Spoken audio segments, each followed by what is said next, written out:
Hi friends, നമ്മൾ stitch ചെയ്യുന്നതിൻ്റെ ഇടയിൽ ഇതേപോലെ നമുക്ക് ഈ ഷട്ടിലിൻ്റെ ഉള്ളിൽ നൂല് കുടുങ്ങിയിട്ട് മെഷീൻ സ്റ്റക്കായി പോകുന്ന പ്രോബ്ലം വരാറുണ്ട് അല്ലേ.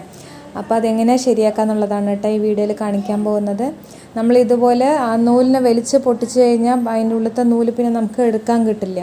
അപ്പോൾ അതങ്ങനെ ചെയ്യാതെ നമുക്ക് ഇതേപോലെ ലൈറ്ററോ അതല്ല മെഴുകുതിരിയോ ഉപയോഗിച്ചിട്ട് ആ നൂലിനെ ഇതേപോലെ ഒന്ന് കരിച്ചെടുക്കുക കേട്ടോ. ലാസ്റ്റ് അതായത് ഒരു നൂല് അതിൽ കാണാൻ പാടില്ല, അതുപോലെ നല്ലോണം ഒന്ന് കരിച്ചെടുക്കുക. ഇത് ചെയ്യണ സമയത്ത് മെഷീൻ്റെ സ്വിച്ച് ഒന്ന് ഓഫ് ചെയ്തിട്ടാൽ മതി. മോട്ടറിൽ സ്റ്റിച്ച് ചെയ്യുന്നവർക്കാണ് കേട്ടോ പറയുന്നത്. അല്ലാന്നുള്ളവർക്ക് സാധാ നോർമൽ കാലിൽ ചവിട്ടിയിട്ടാണെന്നുണ്ടെങ്കിൽ അതിൻ്റെ ആവശ്യമില്ല. അപ്പോൾ ഇതുപോലെ കരി പിടിക്കുന്നുള്ള പേടി വേണ്ട. നമുക്ക് ഒരു തുണി എടുത്തിട്ട് ഇതേപോലെ നല്ല വൃത്തിയായിട്ടൊന്ന് തുടച്ച് കൊടുത്താൽ മതി. ഒന്നും കൂടി വെള്ളം തൊട്ട് തുടച്ചാൽ അല്ല എണ്ണ തൊട്ട് തുടച്ചാൽ ഒന്നും കൂടി വൃത്തിയാവും കേട്ടോ. എന്നിട്ട് ഇതേപോലെ ബാലൻസ് നമ്മൾ അതായത് ആ റൗണ്ട് ഇങ്ങനെ കുടുങ്ങിക്കിടക്കണ നൂലൊക്കെ വിട്ടിട്ട് തനിയെ വരുന്നുണ്ടാവും നമ്മൾ കരിക്കുമ്പോൾ. അപ്പോൾ ആ നൂലിന് ഇതുപോലെ വലിയ സൂചി ഉപയോഗിച്ചിട്ട് ഒന്ന് എടുത്ത് വിട്ടാൽ മതി കേട്ടോ. അപ്പോൾ ഇത്രയേ ഉള്ളൂ.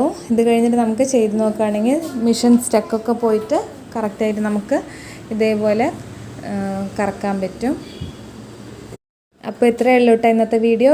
ഇഷ്ടമായിട്ടുണ്ടെന്നുണ്ടെങ്കിൽ സബ്സ്ക്രൈബ് ചെയ്ത് സപ്പോർട്ട് ചെയ്യണേ.